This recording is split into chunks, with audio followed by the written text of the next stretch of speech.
Hello and welcome once again everyone. In today's video I'm going to take a closer look at the Tier IX Royal Navy Heavy Cruiser HMS Drake. Update 0.9.2 is now live. The Swedish destroyers and the changes to IFHE have both been added to the game. The British heavy cruisers are unaffected by the IFHE changes, as the high explosive penetration from the larger caliber guns is more than sufficient to deal with the broad range of targets one regularly encounters in the game. Before diving deeper into the performance and characteristics of the Drake, I've included the complete build, including upgrades and captain skills, after the main highlights, with the timestamp here on screen for your convenience. For those of you familiar with my channel, you will know I've covered the HMS Devonshire, Surrey, Albemarle, and most recently the HMS London in previous videos. Those of you here for the first time, I've included links in the top right and a link to the complete British Cruiser playlist at the end of the video. Make sure to hit that thumbs up button below. It makes it easier for you to find my channel again and really helps me gauge the popularity of these videos. Your support here is greatly appreciated. And if you find this video helpful, make sure to share with your World of Warships friends and subscribe to the channel to keep up to date with all future videos. The next one coming is about the HMS Goliath. First and foremost, what significantly stands out with the HMS Drake is in the increase in gun caliber, from 203mm to 234mm. Having previously played the Tier VIII Albemarle, this is a huge improvement for a number of reasons. Let's start with the damage increase.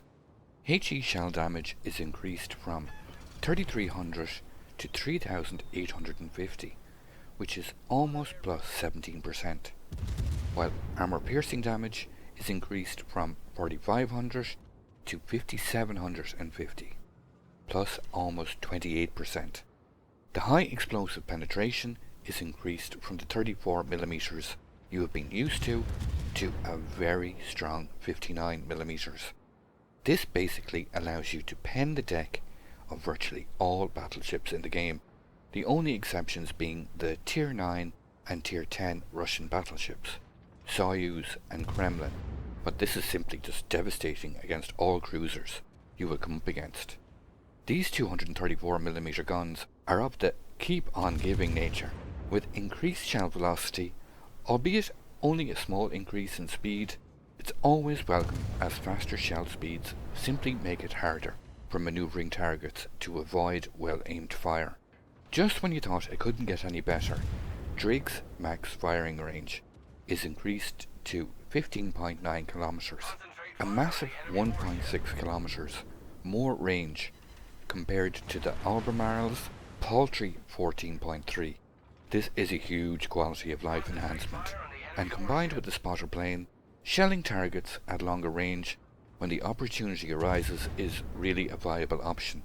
This is the newest map in the game, introduced in 0.9.1, and is called Northern Waters, if you are unfamiliar with it.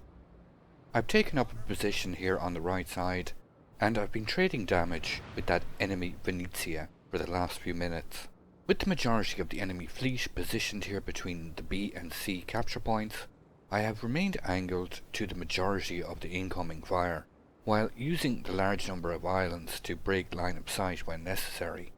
The Venezia's semi-armor piercing, however, is a real threat to the Drake's armor, with its improved angles of penetration. It can do a lot of damage even to well-angled targets, so removing that Venezia would have been a real plus. Watching your angling at all times is very important in any cruiser, and HMS Drake is no exception. Drake's armor is slightly improved in comparison to the Albemarle. The Citadel armor is increased up to 177mm, and another notable change is the increase in frontal plate armor on its main battery turrets to 229mm, but also increases to top, side and barbette plating, which greatly reduces the chances of turrets being incapacitated. When you add in the increased rudder and stern protection with the aft end armor belt of 114mm, HMS Drake slowly begins to feel a little more like the heavy cruiser we deserved. Nice, meaty guns with some decent survivability to match, especially when you combine this mix with an even more effective repair party. One might even say, finally, the British heavy cruiser line has matured into a ship that feels powerful enough to start swaying the tides in one's favour. I made good use of the increased shell speed to land some nice hits on that Yugomo, and I've just dropped some torps on the right side of that smoke screen, should he try pushing out that side. The Drake's torpedoes are virtually the same as HMS Albemarle. 2 X4 launchers, one on each side, with a functional 10 kilometers in range with a low detectability of just 1.3 kilometers. A speed of 62 knots, the only difference being the Drake's torpedoes do more damage. And who doesn't like more damage? When it comes to anti-aircraft defense, Drake, once again in comparison to Albemarle, gets a small increase in continuous damage and damage by shell explosions, so all round it's a small upgrade. I have been playing around with hydroacoustic search, but all in all I would have to recommend using the defensive fire consumable due to the very high population of carriers in the game right now. There is a Tier 10 midway on the enemy team. He did pass by earlier at one point, but has since been busy with other targets. The all-round benefits of defensive AA to help keep those enemy planes at bay outweigh the benefits of using hydroacoustic search, considering the game style that suits the Drake, in my opinion, the best. So many games, especially with CVs, become wars of attrition, with both sides sitting a little deeper, trying to whittle down the enemy until the defensive line breaks, and one side decides to push. HMS Drake's high explosive becomes particularly effective in these kinds of engagements, with a very high base fire chance of 24%, which can be further increased up to 28% using signal flags and demolition expert. Sure, you will be reliant on RNG starting fires, but this is a very high chance. Combined with high penetration values, you will quickly notice that the Drake excels in this kind of protracted fight where you can bring your strengths to bear, even on well-angled, heavily armoured targets. This game is not exactly going as I would wish at this point. We are trading our battleships for their cruisers, and despite both teams being down 5 ships, the enemy team still has the majority of their battleships, and holds 2 of the 3 capture points, and the points advantage. The war of attrition is definitely being won by the enemy team at this stage. Having a relatively slow reload time allows one ample time and opportunity to examine both friendly and enemy positions in between salvos. And while I'll be the first to admit this can be quite vexing at times, when you see other ships vastly out of position or not contributing to the fight, try not to let it distract you and focus on what you can do yourself. This is random battles after all, and when you queue up solo, you will get 11 random teammates, sometimes with varying levels of experience. Some might even go as far as saying none whatsoever. You will often come across players with only a handful of games, even at top tiers, so don't expect miracles from your teammates.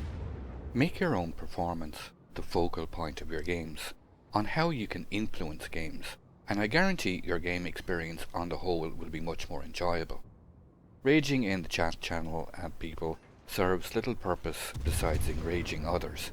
We've all done it at some point, and again I'll be the first to admit I'm guilty of it as well in the past.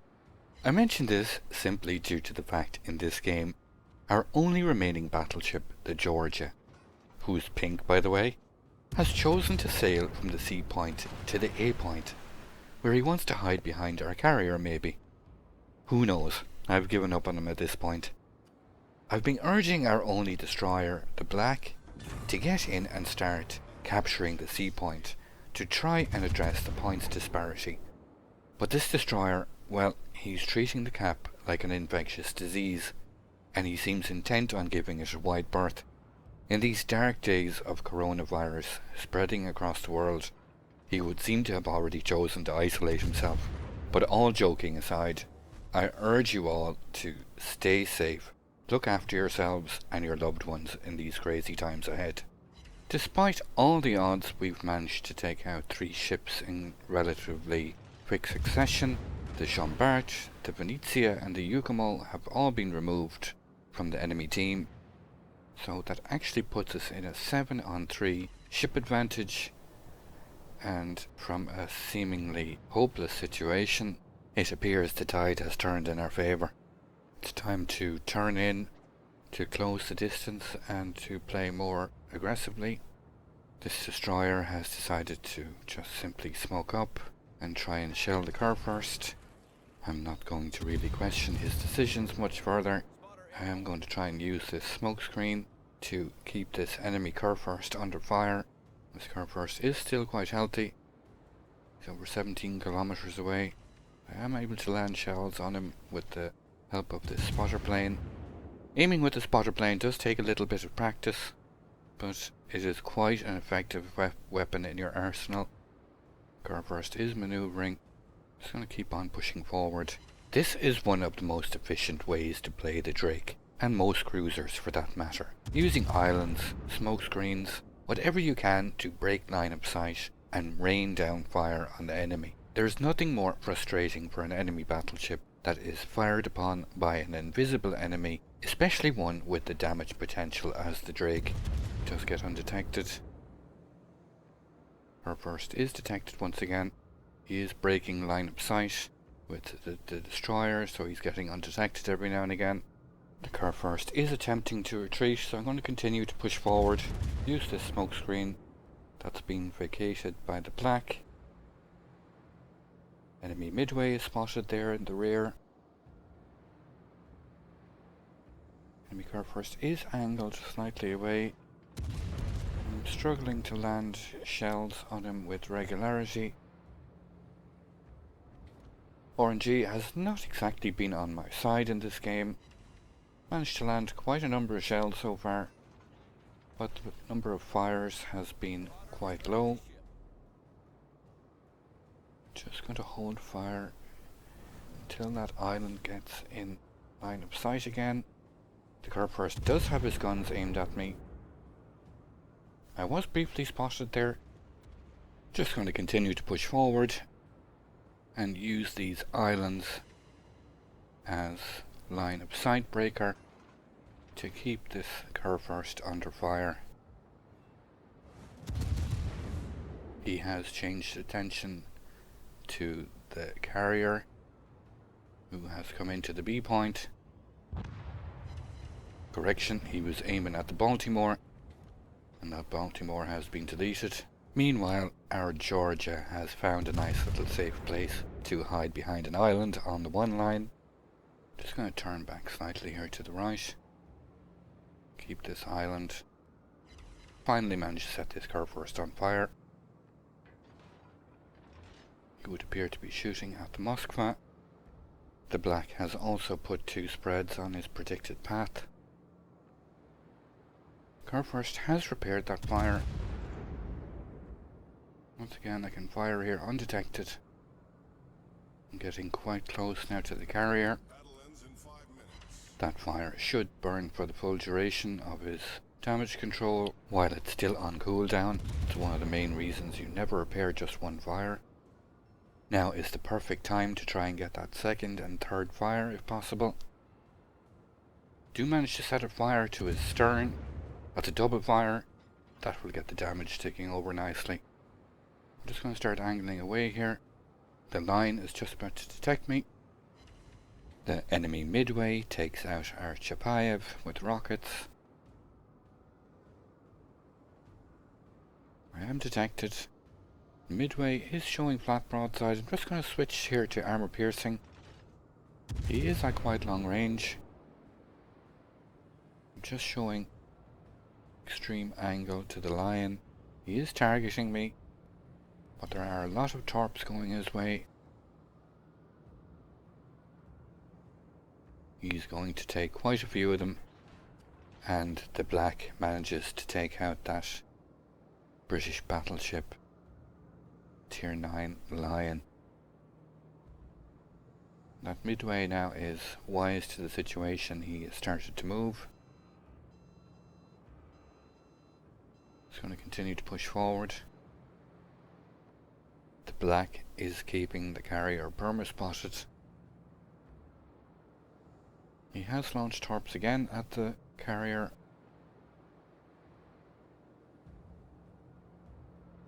I'm hoping that Kerr first is preoccupied with our carrier and Moskva in the middle. I am able to fire undetected once again.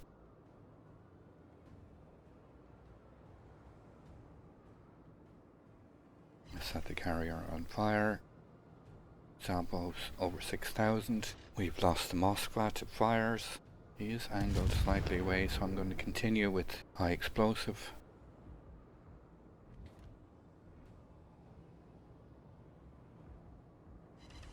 Little less that time, 2,700. He is moving quite slowly. He is sending in rocket planes. It's right now I'm regretting not having the AA consumable. Does over 6,000 damage.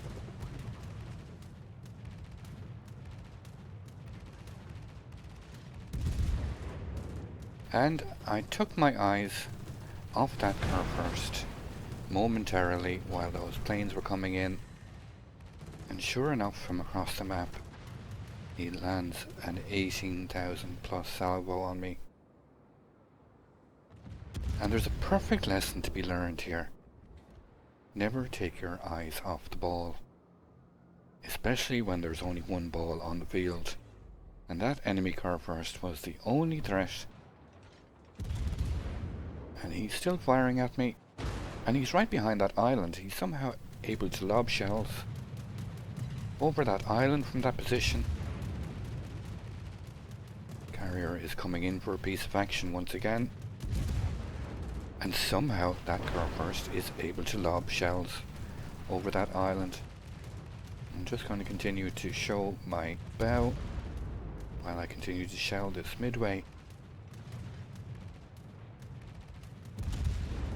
I am able to secure that kill on the Midway. The remaining dive bombers set me on fire. Little mistake here on my part. I instantly clicked my damage control when I should have checked to see how many planes were remaining in that squadron. There is one last strike coming in. I was able to shoot it down before he got his ordnance away. I would have been quite annoyed if he had managed to set me on fire there right at the end. So nothing remains left but to chase down this gross car first. I've put up my spotter plane.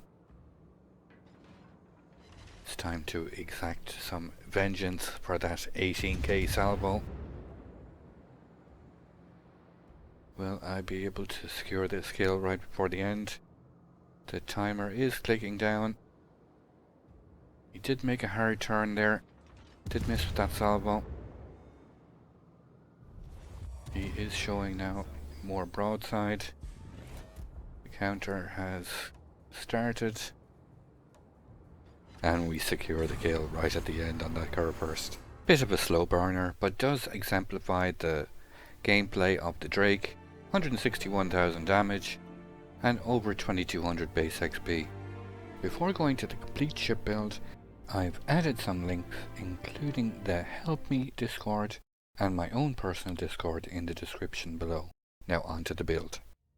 Starting as usual with the consumables, I always try and stress the importance to use premium to decrease the cooldown time of your damage control, and in this case add extra charges of repair party, defensive AA and spotter aircraft.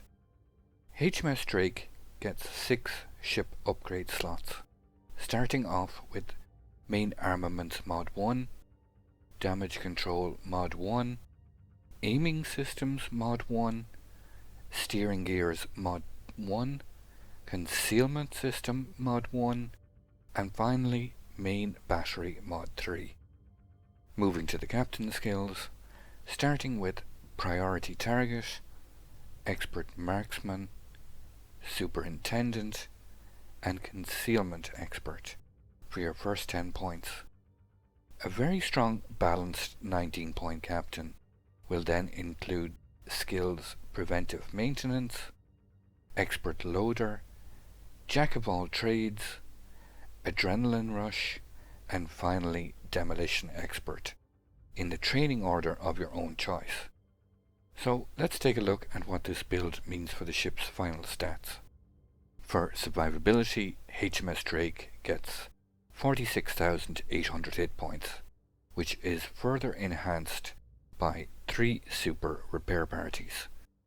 Main artillery consists of 3x3 234mm guns, 2 in the front and 1 in the rear, with 15.9 kilometers in range and a reload speed of 15.8 seconds. HMS Drake gets a torpedo rating of 24, with 2 X4 launchers, 1 on each side with 10 kilometers in range, 62 knots of speed, with a reload time of 96 seconds. HMS Drake gets an AA defense rating of 73, with a long-range defense of 5.8 kilometers. For maneuverability, HMS Drake gets a max base speed of 33.3 knots, a turning circle of 760 meters, and a rudder shift time of 8.8 seconds. Finally, HMS Drake has a concealment rating of 66, meaning you will be surface detected at 10.4 kilometers and by aircraft at 7.1 kilometers. I'd like to thank you once again all for watching. Don't forget to like, share and subscribe for more. Take a moment to check out some of my most recent videos and leave a comment below. And until the next time, keep sailing it like you stole it.